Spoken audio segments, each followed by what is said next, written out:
subscribe to our channel to stay updated with our latest and most engaging content. When my daughter chose my wife's lover to walk her down the aisle, I didn't argue. I didn't raise my voice. I simply disappeared, along with the $43,000 I was spending on her wedding. What happened next made headlines in our town and turned me into a local folk hero. This is how I lost my family and found my freedom. My name is Delbert Krauss, though most people call me Delaware. I'm 55 years old. For the last 28 of them, I've run my own septic installation business right here in Millbrook, Ohio. It's not a glamorous job, but it's an honest one, and it's kept my family comfortable. Very comfortable. Turns out, when you're the guy who handles what nobody else wants to touch, you can charge a premium. Every new subdivision, every fancy lake house, they all need me eventually. I built this business from nothing. I started with an old pickup and a second-hand backhoe I bought at auction. Now, I have 12 employees, a fleet of 6 trucks, and enough equipment to handle any job in a 3-county radius. The irony isn't lost on me. I've spent my life dealing with other people's crap, only to find out I've been living in it all along. The morning it all started to fall apart was a Tuesday in March. I remember because I'd just gone over the quarterly taxes with my accountant, and the numbers were good. Very good. I was in my home office, reviewing contracts for 2 new developments, when I heard Wanda's car pull into the driveway. She'd been out with friends again, which had become her favorite excuse over the last few years. "Del, honey, we need to talk," Wanda called from the kitchen, using that tone I'd grown to dread. It wasn't angry, and it wasn't sad. It was the voice she used when she'd already made a decision and was just pretending my opinion mattered. I found her by the kitchen island, still wearing the dress she'd bought for what she claimed was a book club meeting. It's funny how book clubs don't usually require designer dresses and fresh highlights, but I'd stopped asking questions about her activities months ago.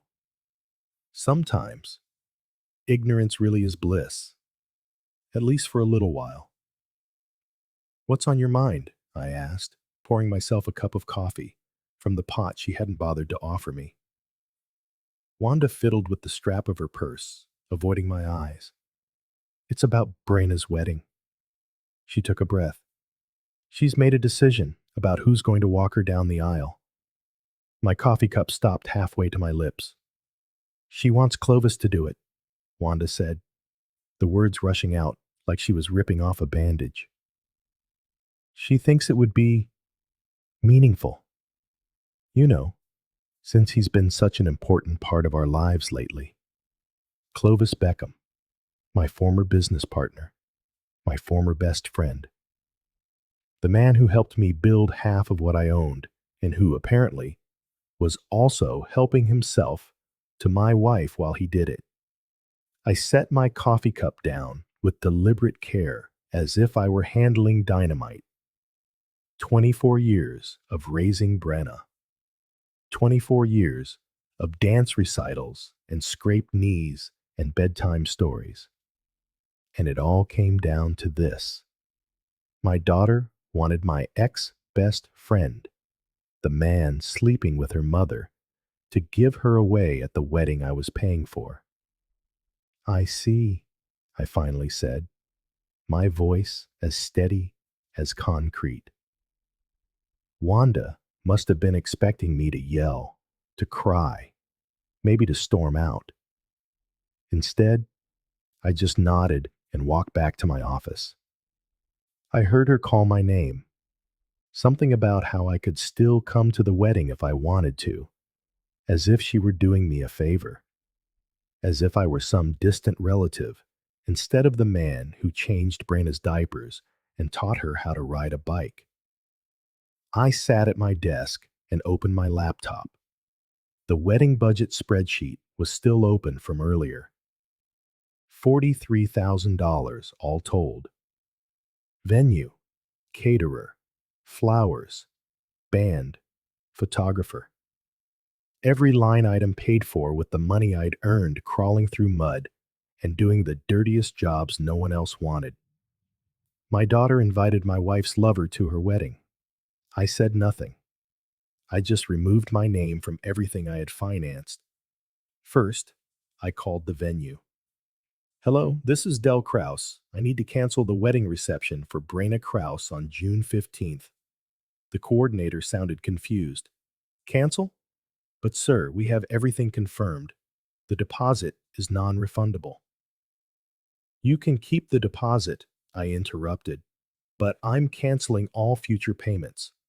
Please send the cancellation notice directly to the bride. Next was the caterer. Same conversation, same result. Then the florist, the photographer, the band. Each call was surgical, professional, devoid of emotion. I offered no explanation beyond, your services are no longer required. I opened my banking app and started moving money. The wedding account I'd set up was empty in less than 10 minutes. Every dollar transferred back into my business savings. The check I'd written that morning for Brena's dress, I called the bank and put a stop payment on it. By the time Wanda knocked on my office door an hour later, I had systematically dismantled every aspect of the wedding I was funding. Del, what are you doing in there? She asked from the other side of the door.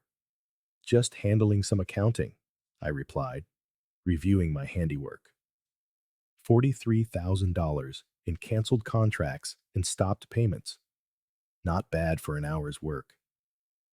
You're being childish, Wanda said. That edge of irritation in her voice that meant things weren't going her way. I opened the door and looked at her. Really looked at her. When had she become a stranger? Childish would be making a scene, I said calmly. This is just business. If Clovis wants to play the father of the bride, he can pay for the privilege. Her face went pale. You can't just cancel everything. People are counting on this. Those people should have thought of that sooner, I replied, and closed the door again. What happened next would become the talk of the town, but that was still to come. That evening, I sat in my workshop behind the house, staring at old photos pinned to a corkboard. There was one of me and Clovis from 15 years ago, both of us grinning like fools after landing our first big commercial contract. We were partners then, 50-50 on everything. Clovis handled the books, and I led the cruise. We were going to conquer the world together. Another photo showed an 8-year-old Brena sitting in the seat of my backhoe, my hard hat swallowing her head. She had begged me to take her to a job site that day. She wanted to see Daddy's big truck in action. I taught her how to work the controls, her small hands guided by mine. She was so proud. She told everyone at school that her dad could move mountains. I opened a drawer beneath the file cabinet and found what I was looking for, the partnership dissolution papers from 5 years ago. That's when I'd bought out Clovis's share. I paid him $200,000 for his half of the business. I thought we were parting as friends. He said he wanted to explore new opportunities, that he needed a change of pace. Turns out, his opportunity was my wife. The papers were still in the manila envelope, along with something else I'd forgotten about, the deed to a fishing cabin in Kentucky. Brena sat down and looked around at my tools, at the photos, at the evidence of 30 years spent building something from nothing. Dad, I know this is awkward, but Clovis has been really good to me. When you and Mom were always fighting, he would listen. He gave me advice about college, about boys. Did he give you advice on how to betray your father? I asked, my voice low. Her face flushed. It's not a betrayal. It's complicated. Mom loves him, and I've gotten used to having him around. He feels like family now. And what am I? You're my dad. You'll always be my dad. But you've been so distant lately, so angry. Clovis makes Mom happy in a way she hasn't been in years. I nodded slowly, and that's worth more than 24 years of me providing for this family? Worth more than the $43,000 I was spending on your wedding? Her voice wavered. I I didn't think about the money. I canceled everything this afternoon, I said flatly. If Clovis is walking you down the aisle, he can pay for the privilege. You made your choice, sweetheart. Now you have to live with it. Brena's eyes widened. Dad, you're serious. Deadly serious. The next morning, my phone started ringing at 7 a.m. The first call was from the venue coordinator, panic in her voice. Mr. Krauss, we received your cancellation, but the bride says it's a mistake. She's very upset and it's no mistake, I said, pouring my coffee. The contract is canceled. Send all future correspondence to the bride. The second call was from Brena, sobbing. Dad, please, we can work this out. Maybe you and Clovis could both walk me down the aisle. I'm not sharing that honor with the man who destroyed my marriage, I answered calmly. You chose him. Stick with your choice. The third call was from Wanda, furious. Del, you're embarrassing our daughter. People are going to think we're trash. People will think what they want, I said. Maybe they'll think a man finally drew a line in the sand. By noon, the story was spreading through town like a brush fire. Millbrook has maybe 8,000 people, and half of them knew the story by lunchtime. The septic business is a small world. Everybody knows everybody. My phone buzzed with texts from other contractors. Heard about the wedding. Good for you, Delaware. About time someone stood up to these cheating wives. Always respected you, Del. This takes guts. The calls that really mattered came that afternoon. My lawyer, Jim Patterson, called around 3. Del, he said, I heard what's happening. You need to protect yourself legally. If you're thinking about making any big financial moves, we should talk. What kind of moves? I asked, though ideas were already forming. Property transfers, company assets, anything Wanda might try to lay claim to in a divorce. Because that's where this is headed, isn't it? I looked around my office, at the business I built, at everything I'd worked for. Yeah, Jim, I said. I think it is. Come by tomorrow. Let's make sure you're protected. The last call of the day came from Clovis himself. His voice was tight, nervous. Del, we need to talk. This has gotten out of hand. Has it? I asked. Look, I never wanted it to be like this. Wanda and I, it just happened. But there's no reason to punish Brena for our mistakes. Mistakes, I scoffed, the sound humorless. Clovis, you knew exactly what you were doing. You planned this for years, didn't you? The partnership dissolution, getting close to my wife, turning my daughter against me. This wasn't a mistake. It was a hostile takeover. Silence on the other end of the line. If you want to pay for the wedding, be my guest, I continued. But you don't get my money and my blessing. You get to pick one. I hung up and turned off my phone. The next day, I was going fishing. I left town before dawn, my truck loaded with gear and a cooler full of beer. The drive to Kentucky took 4 hours, just enough time to clear my head and think about what came next. The cabin sat on 12 acres bordering a private lake, the kind of place a man could disappear for weeks if he needed to.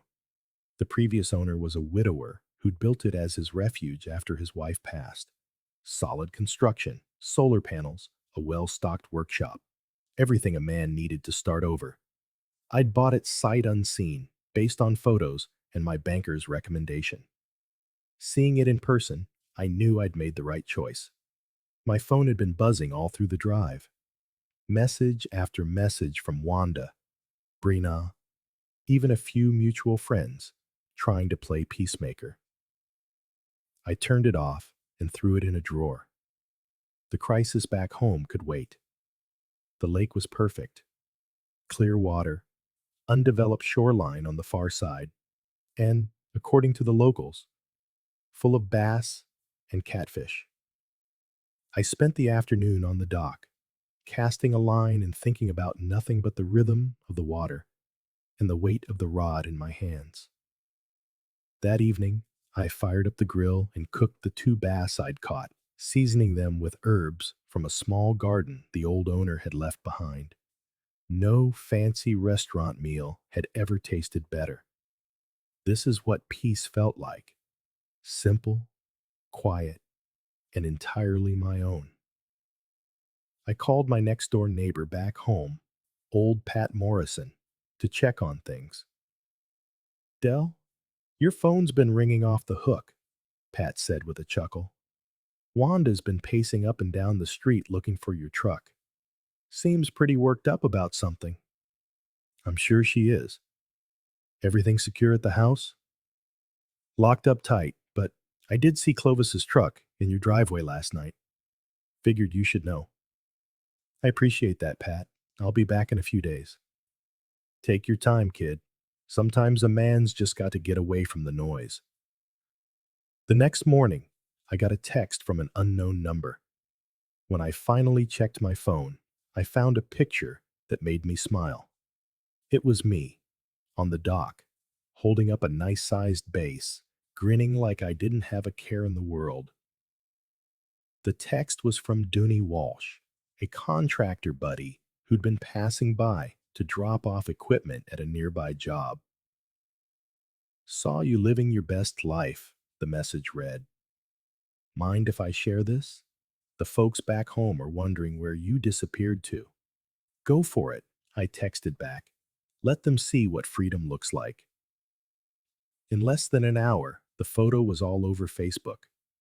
A picture of me, looking happy, at peace. Meanwhile, back home, the wedding drama was undoubtedly reaching its peak. The timing couldn't have been more perfect. 3 days of fishing, reflection, and planning had given me exactly what I needed: clarity. I returned to Milbroco with a cooler full of fish and a head full of strategy. My first stop was my lawyer's office. D.K. Patterson had news for me. "Del, I've been getting calls around the clock. Wanda's hired a lawyer.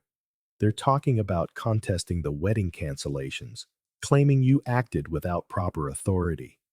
"Good luck with that," I said, settling into the chair across from his desk. Every contract was in my name, paid for with my money. What other authority did I need? Exactly what I told them. But there's more. Clovis came to see me yesterday. He wants to know about buying the septic business. I laughed out loud. "Buy it with what money?" "That's what I asked him. Apparently, he's been talking to investors, trying to put a group together to make an offer. He seems to think you're desperate to sell." "I'm not desperate, but if the price is right." I let the idea hang in the air. "Counter with 3 million," I said, "and I want a non-compete clause that covers the entire state of Ohio." "Are you serious?" "Deadly serious. Let Clovis have the business. He'll run it into the ground in 2 years, and I'll be sitting pretty in Kentucky, watching from a distance." On the way home, I drove past the church where the wedding was supposed to happen. Cars were parked all along the street, and a crowd of people was gathered on the front steps. It looked like an emergency meeting. I slowed down just enough to see Brena standing next to Clovis. They were gesturing frantically to a small group I assumed were either guests or vendors. My phone rang as I pulled into my driveway. Brena's number. Dad, where have you been? Everyone's been looking for you. Fishing, I answered simply. Caught some good ones, too. Dad, please, we need to talk. The wedding is falling apart. None of the vendors will work with us because you canceled everything. Mom is having panic attacks, and Clovis is trying to fix it, but he doesn't have the money to pay for it all. Funny how that works. Dad, I'm begging you. I'll do whatever you want. I'll uninvite Clovis. I'll ask you to walk me down the aisle. Whatever you want, just please don't let my wedding be ruined by this. I sat in my truck, staring at the house I'd bought, the lawn I'd maintained, the life I'd built. Honey, your wedding isn't being ruined by this. Your wedding is being ruined by the choices you and your mother made. I'm just the consequence. That's not fair. Fair? I almost laughed. Was it fair when you decided to replace me with the man who sleeps with your mother? Was it fair when neither of you considered my feelings before making that decision? You want to talk about fair? Let's start there. The silence stretched on until she finally whispered, I didn't know it would hurt you like that. Well, now you know. And now you know what choices cost. The local Gazette ran the story on Thursday morning. Front page, above the fold. Local wedding canceled after father withdraws support. The sub-headline made me smile. Bride chooses mother's boyfriend over father, loses funding. I was in the kitchen, sipping coffee and reading every word, when my phone started buzzing like an angry hornet. The reporter, a young woman named Sarah Mills, had done her homework. She'd interviewed vendors, gotten statements from neighbors, even found a few of my employees. The article painted a clear picture. A dedicated father finances his daughter's dream wedding, gets replaced by his ex-wife's lover, and quietly withdraws his support before disappearing. What followed became the talk of the town, just as I'd predicted. But seeing it there in black and white still felt surreal. The calls started immediately. First was Channel 7 from Columbus wanting an interview, then a men's rights blog, and even a reporter from a national paper who saw the story go viral on social media.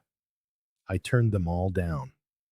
A man doesn't need to explain his dignity to strangers, but the local reaction was something else. My phone buzzed nonstop with messages of support from other contractors, neighbors, even men I barely knew from the Rotary Club. Del, it's Frank Morrison from Morrison Excavating. Just wanted to say, what you did took guts. Real guts. Always respected you, Del. But this shows the kind of man you are.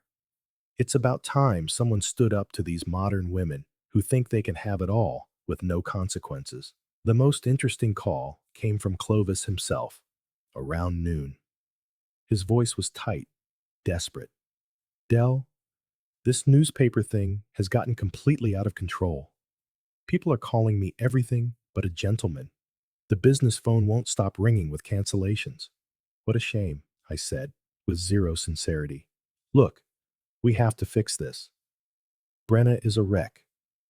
Wanda had to take time off work because people won't stop staring at her. This has turned into a circus. And whose fault is that? Come on, Delaware. We're both grown men. We both made mistakes, but there's no reason to drag the kids into this. Kids? I laughed. Clovis, Brena is 24 years old. She made an adult choice.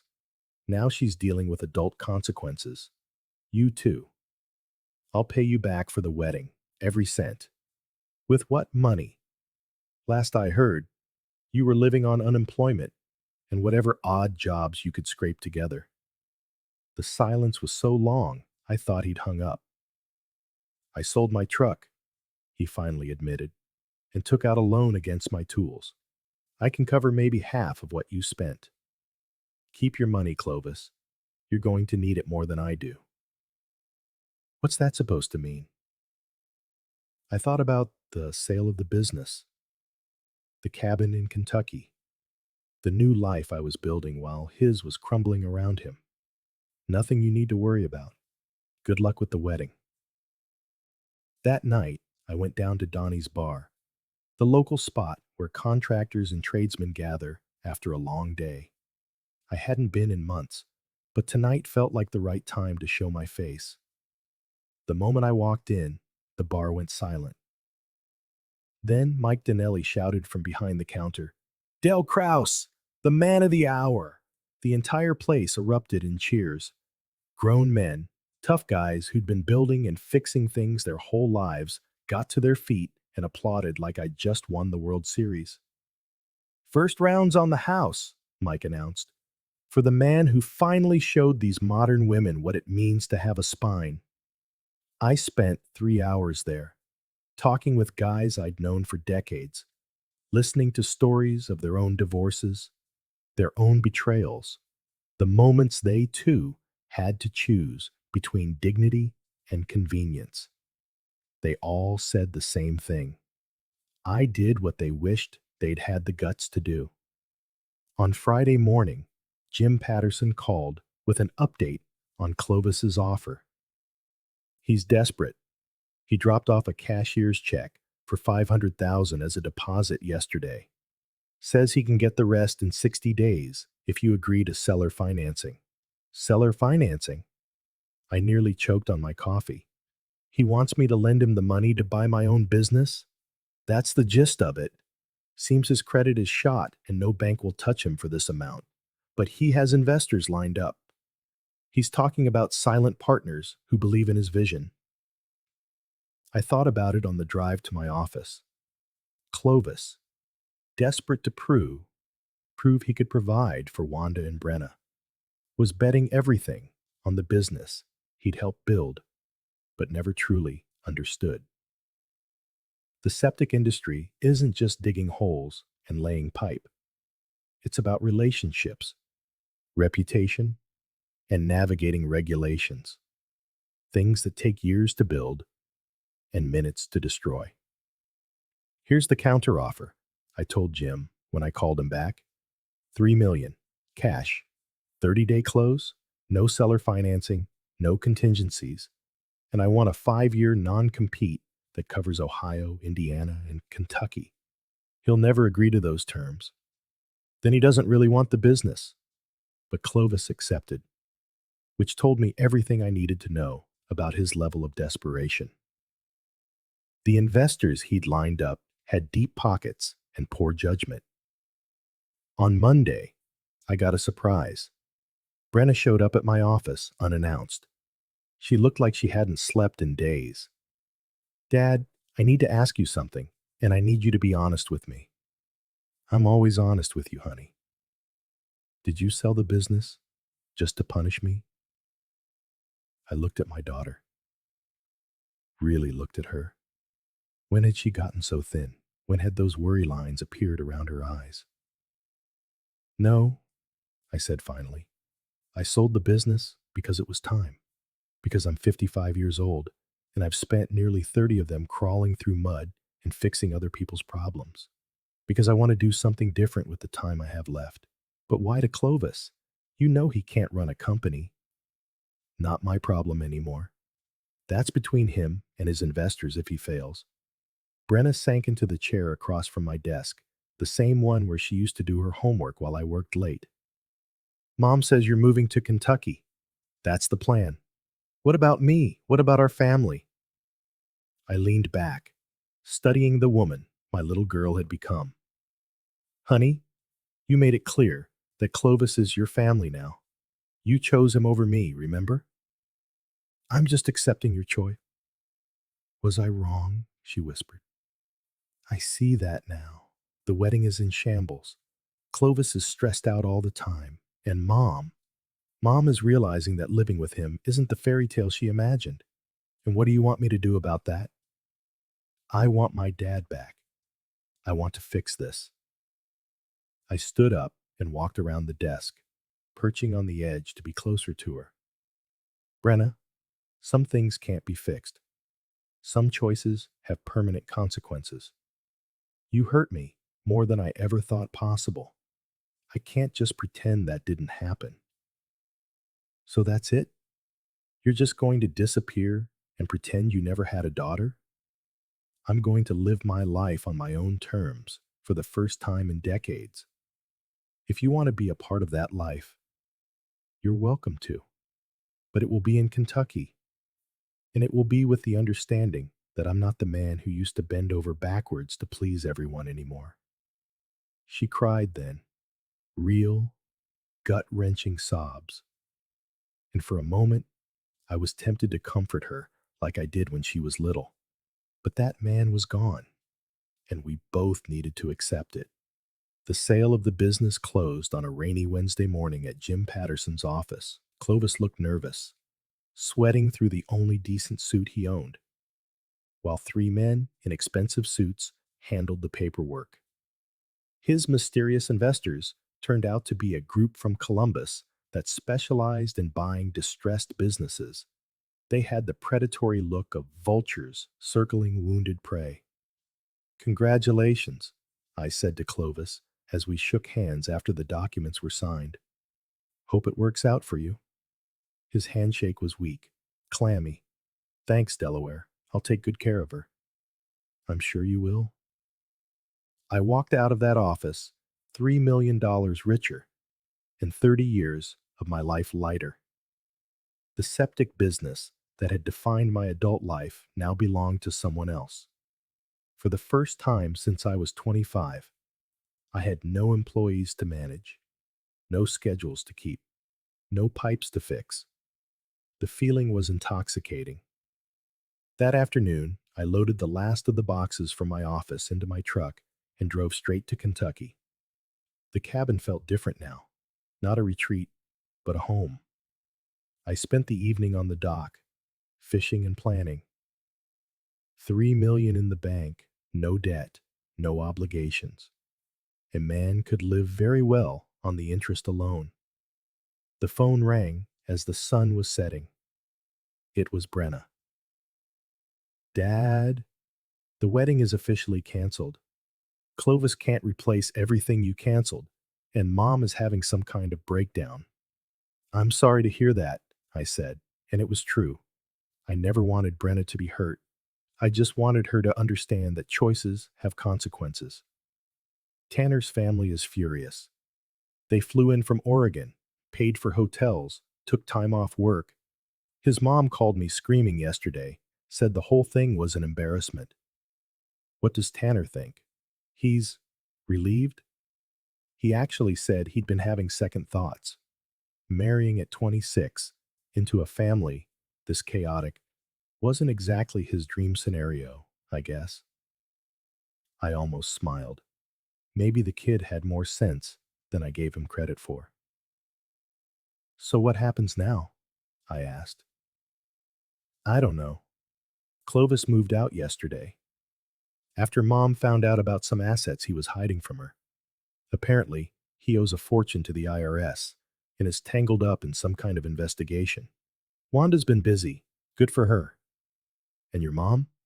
She's talking about selling the house, maybe moving to Florida to live with her sister. Says there's nothing left for her here anymore. And you? A long pause. I was wondering if maybe I could come visit you in Kentucky, if that's okay. I looked out at the lake, watching the sunset paint the water in gold and red. You're always welcome, Brena. But you have to understand, things are different now. I'm different. I know, she said, but I'm trying to be different too. We talked for another hour, really talked, for the first time in years. She told me about her job, her dreams, her regrets. I told her about the cabin, about the peace I'd found, about the life I was building. No bitterness, no anger. When we finally hung up, I felt something I hadn't felt in months: hope. 6 months later, I was on my dock reading the morning paper when my neighbor Patty called from Ohio. "Dell," she said, "thought you should know. Clovis's business folded. They shut the doors for good yesterday." That was fast, faster than anyone expected. Turns out, those investors of his were just loan sharks. When he couldn't pay, they took it all. The equipment's up for auction next week. I felt a fleeting sense of satisfaction, followed almost immediately by something that felt a lot like pity. Clovis got exactly what he'd fought for, my business, and promptly ran it into the ground with his own inexperience and greed. As the sunset bled orange and purple across the water, I reflected on the lesson in it all. Sometimes, the greatest revenge isn't to strike back, it's to build a better life and simply let people be the architects of their own ruin. I'd lost a wife and nearly lost my daughter in the fallout, but in their place, I found something more precious: peace. And in a world filled with noise, chaos, and people clawing for things they haven't earned, that peace was worth everything I gave up to find it. The bass were biting, the beer was cold, and tomorrow would bring whatever it would bring. For the first time in decades, that was enough.